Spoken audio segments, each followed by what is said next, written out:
Inihatid na sa kanyang huling hantungan sa Talacogon, Agusan del Sur ang yumaong Ateneo basketball player na si Rene Clerc Bobet Baterbonia ngayong Miyerkules, June 24.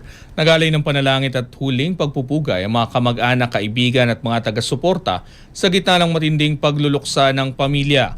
Dumalo rin sa funeral mass na ginanap sa Municipal Gymnasium ang magkapatid na sina Senator Robin Padilla at Bibi Gandang Hari upang magpakita ng kanilang pakikiramay. Si Baterbonia ang una sa dalawang nasawi na inilagak sa bagong Talacagon Municipal Memorial Park matapos malunod kasama ang kanyang Nigerian teammate na si Divine Adili noong June 8 sa Aurora. Samantala ilang oras bago ang libing, patuloy namang umiinit ang investigasyon matapos sumarap sa headquarters ng CIDG sa Camp Crame ang presidente ng Ateneo de Manila University na si Father Roberto Yap kaugnay ng usapin ng accountability sa nasabing insidente.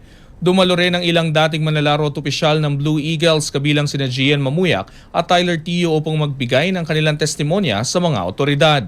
Patuloy ang masusing investigasyon upang maipaliwanag ang mga pangyayari sa team building activity ng men's basketball team at maibigay ang hustisya para sa mga nasawi. Manatiling nakatutok sa Abante, sundan kami sa aming mga social media accounts at huwag kalimutang mag-subscribe sa aming YouTube channel, DWAR Abante Radio, para sa mga eksklusibong balita.